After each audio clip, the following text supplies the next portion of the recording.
अल्हम्दुलिल्लाह नहमदुहु व नस्तईनुहु व नस्तगफिरुहु व नुमिनु बिही व नतवक्कलु अलैहि व नऊज़ु बिल्लाहि मिन शुरूरि अंफुसिना व मिन सय्यिआति अमालिना मैं यहदिहिल्लाहु फला मुदिल्ल लहु व मैं युद्लिलहु फला हादिय लहु व नशहदु अल्ला इलाहा इल्लल्लाहु वहदहु ला शरीका लहु व नशहदु अन्ना मुहम्मदन अब्दुहु व रसूलुहु अम्मा बाद फ़अऊज़ु बिल्लाहि मिनश शैतानिर रजीम बिस्मिल्लाहिर रहमानिर रहीम खलक़ल मौत वल हयात लियब्लुवकुम अय्युकुम अहसनु अमला सदक़ल्लाहुल अज़ीम व सदक़ रसूलुहुन नबियुल अमीनुल मुईनुल मतीनुल करीम व नहनु अला ज़ालिका लमिनश शाहिदीन व शाकिरीन वल्हम्दुलिल्लाहि रब्बिल आलमीन। गौसे आज़म बमने बेसरो सामा मददे क़िबले दी मददे काबे ईमा मददे। और सरकार आला हज़रत इरशाद फरमाते हैं बकारे ख़ेश हैरानम मग़िस्नी या रसूल अल्लाह परेशानम परेशानम मग़िस्नी या रसूल अल्लाह नदारम जूस तुमल जाए नदानम जूस तुम आवाए तुई खुद साजो समानम मग़िस्नी या रसूल अल्लाह शहाबे कस नवाजी कुन तबीबा चार साजी कुन मरीज़े दर्द इस्यानम मग़िस्नी या रसूल अल्लाह सल्लल्लाहु ताला अलैहि वसल्लम। हज़रात मोहतरम, आप देख रहे हैं मिंबरे नूर पे उलमाए कराम की एक जम्मे गफ़ीर है। हज़रत अल्लामा शराफत हुसैन अलीमी साहब सदरुल मुदर्रिसीन अल जामियतुल गौसिया तजवीदुल कुरान खरका, वो भी मिंबरे नूर पे मौजूद हैं।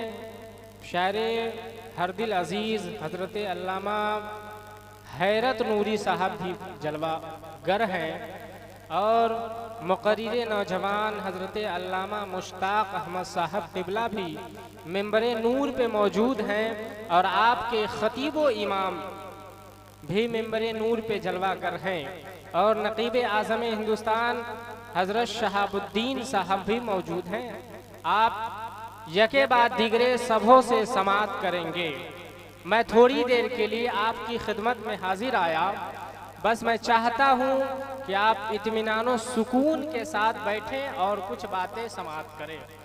ये महफिल इसाले सवाब के गरज से इस महफिल को रचाया गया है, सजाया गया है। हज़रत कारी अफरोज साहब ने अपनी वालिदा मोहतरमा के इसाले सवाब के लिए इस महफिल को उन्होंने रचाया है और सजाया है। इसके मुनासबत से कुछ गुफ्तगू होगी। इससे पहले मैं बेहतर और मुनासिब समझता हूँ कि अपने और सारी कायनात के मरकज़ अक़ीदत अनीसे बेकसा चार साज़े दर्दमंदा हम गरीबों के गम गुसार हम फ़कीरों की सरबत शहर यारे इरम ताजदारे हरम नौ बहारे शफाअत शब असरा के दूल्हा नौ शए बज़्म जन्नत दानाए सुबुल मौलाए कुल ख़त्मुर रसूल खुसरबे खूबा सयाहे लामकां वजहे कुनफका दुर्रिल्लाहिल मकनून वसिर्रिल्लाहिल मखजून आलिमे माकाना व मायकून आबो गिले अम्बिया जानो दिले अस्फिया हुजूर अहमद मुजतबा मोहम्मद मुस्तफ़ा सल्लल्लाहु अलैहि वसल्लम की बारगाह में जी लगाकर जिनकी बारगाह में 70,000 सुबह तो 70,000 शाम फरिश्ते हाजिरी दिया करते हैं दुरूदो सलाम के लिए। आइए हम और आप भी उसी रसूल मुकर्रम की बारगाह में दुरूदो सलाम का नजराना पेश करें और पढ़े बाबाज़े बुलंद अल्लाहुम्मा सल्ली अला सय्यदिना व शफियाना हबीबाना मौलाना मुहम्मदिन बारिक वसल्लिम सल्लु अलैहि सलातन व सलामन अलैका या रसूलल्लाहि सल्लल्लाहु ताला अलैहि वसल्लम।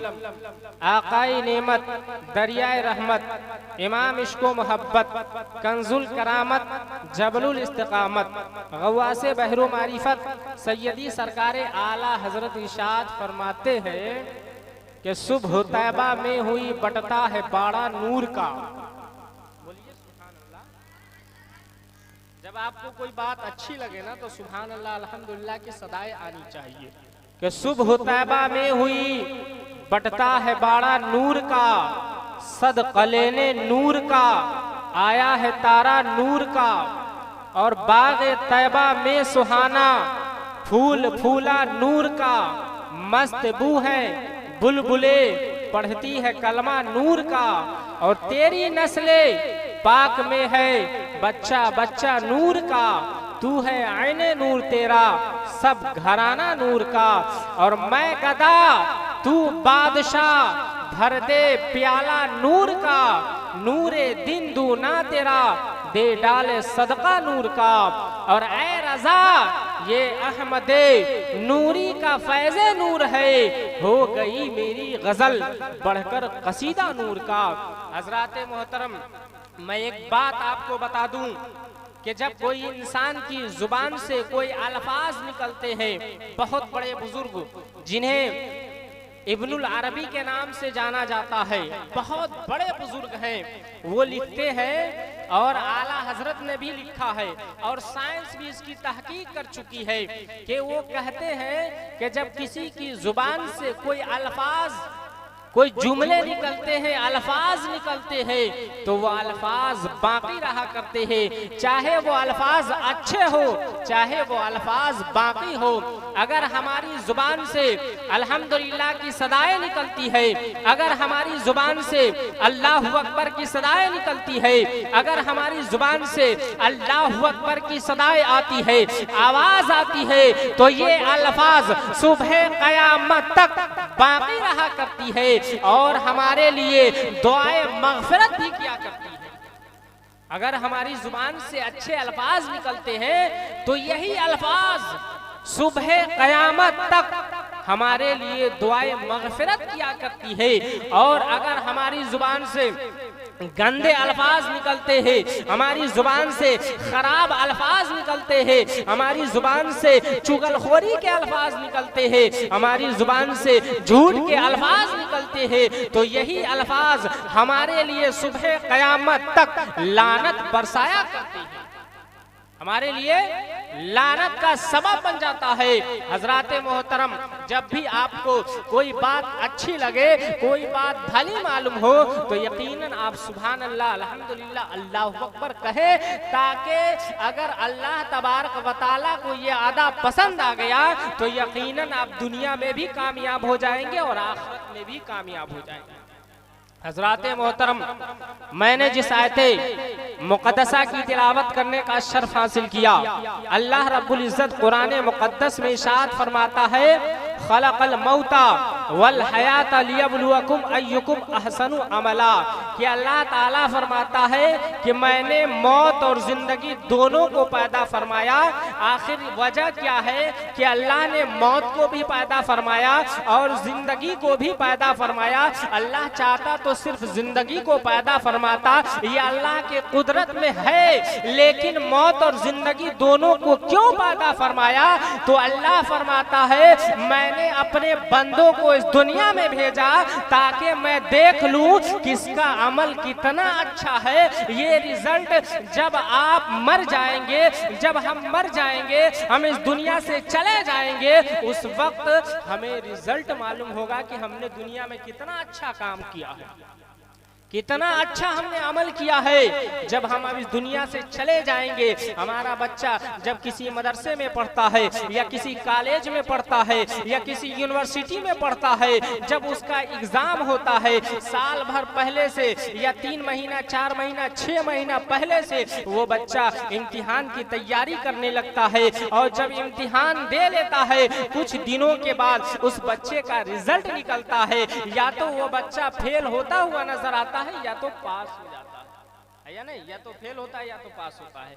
तो अल्लाह ने हमको दुनिया में भेजा तैयारी करने के लिए, अब उसका रिजल्ट हमको आखिरत में मिलेगा, हमको आखिरत में पता चलेगा कि मेरा रिजल्ट क्या है।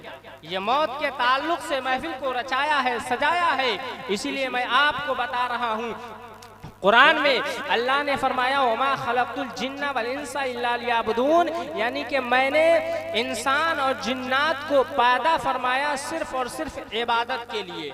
लेकिन आजकल इंसानों का हाल ये हो चुका है कि वो इबादत से बहुत दूर जा चुके हैं, बहुत दूर जा चुके हैं। अब देखिए कारी अफरोज साहब ने महफिले पाक का इनेकाद किया, लेकिन गांव में बहुत सारे लोग होंगे, लेकिन किसी के पास फुर्सत नहीं है, किसी के पास वक्त नहीं है कि वो 1 घंटा या 1.5 घंटा 2 घंटा महफिले पाक में आ जाए और अपनी किस्मत को संवार ले। किसी के पास वक्त नहीं है, किसी के पास टाइम नहीं है। हजराते मोहतरम मैं बताऊं कि बहुत बड़ा कलमकार, बहुत बड़ा लेखक, बहुत बड़ा राइटर, जिसे दुनिया डॉक्टर इकबाल के नाम से जानती है, जिसे दुनिया डॉक्टर इकबाल के नाम से जानती और पहचानती है, वो कहते हैं कि जब कोई इंसान इस दुनिया से जाने लगता है, जब कोई इंसान इस दुनिया से रुखसत होने लगता है, जब कोई इंसान मरने लगता है, हालते नज़ा में पहुंच जाता है, तब मेरे आप डॉक्टर इकबाल ने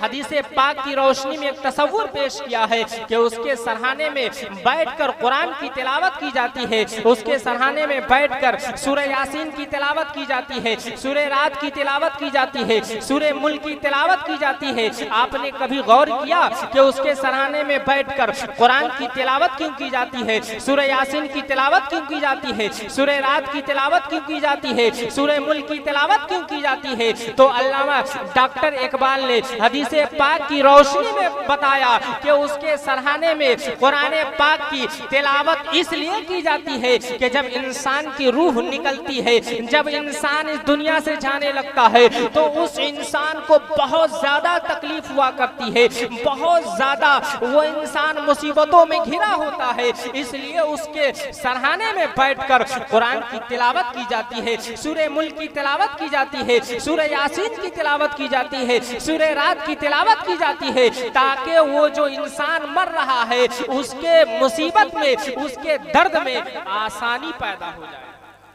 इसलिए कुरान की तिलावत की जाती है। मेरे आका अलैहि सलातो तस्लीम ने एक मिसाल देकर फरमाया कि अगर कोई मखमली कपड़े को एक कांटेदार दरख्त पर आप रख दे और उस मखमली कपड़े को आप खींचेंगे तो वो कपड़ा बिल्कुल तार तार हो जाएगा, वो कपड़ा बिल्कुल फट जाएगा। मेरे आका अलैहि सलातो तस्लीम ने इरशाद फरमाया कि इंसान के जिस्म में जितने बाल होते हैं, तमाम बालों में उसकी रूह अटकी हुई है।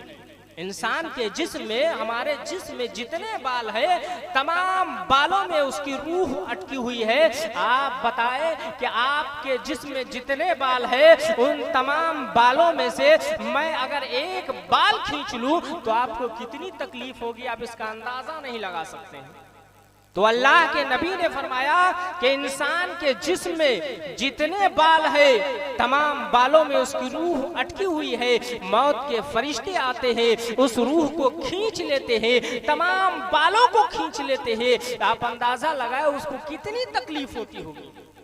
मेरे आका ने फरमाया कि जब जिस वक्त इंसान की रूह कब्ज होती है, जिस वक्त इंसान की मौत आती है, उस वक्त इंसानों को बहुत ज्यादा तकलीफ हुआ करती है, बहुत ज्यादा उस पर मुसीबत आया करती है। उसके पैर के ताकत को छीन लिया जाता है, उसके हाथ के कुव्वत को छीन लिया जाता है, उसकी जुबान के गोयाई को छीन ली जाती है।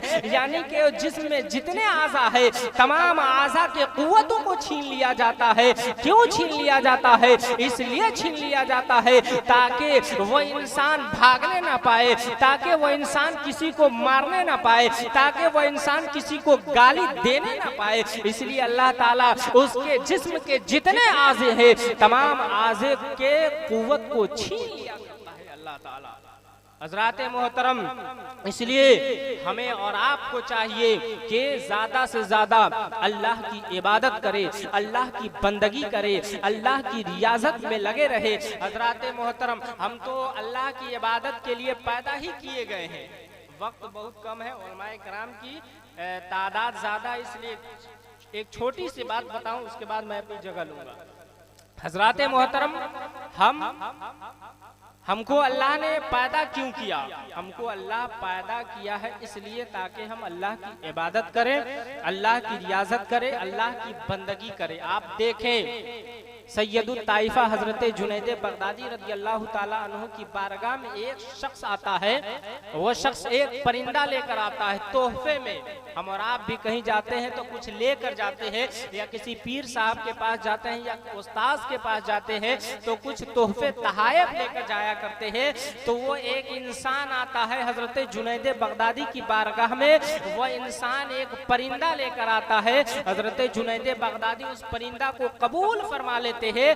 कबूल फरमाने के बाद उस परिंदे को हजरत जुनैद बगदादी पिंजरे में बंद कर देते हैं, पिंजरे में कैद कर देते हैं। जब कुछ जमाना गुजरता है, जब कुछ अरसा गुजरता है, जब कुछ वक्त गुजरता है, तो वो परिंदा क्या कहता है, ऐ जुनैद बगदादी तुम तो अपने दोस्तों से बड़े आराम से मिला करते हो, तुम तो अपने पड़ोसियों से बड़े आयशो इशरत के साथ मिला करते हो, तुम तो अपने दोस्तों अहबाब से बड़े अच्छे से मिला करते हो, लेकिन तुमने मुझे कैद करके रख दिया है, लेकिन तुमने मुझे बंद करके रख दिया है। अब हजरत जुनैद बगदादी को रहम आ जाता है। हजरत जुनैद बगदादी इस पिंजरे को खोल देते हैं और वो परिंदा उड़ने लगता है, वो परिंदा जाने लगता है। जब वो परिंदा जाने लगता है तो वो परिंदा कहता हुआ जाता है कि ऐ जुनैद बगदादी मैं सिर्फ और सिर्फ एक दिन अल्लाह की इबादत से गाफिल रहा हूँ, इसलिए अल्लाह तबारक व तआला ने मुझे इस पिंजरे में कैद कर दिया। मैं सिर्फ और सिर्फ एक दिन अल्लाह की इबादत से गाफिल रहा हूँ, इसलिए मुझे इस पिंजरे में कैद कर दिया गया है।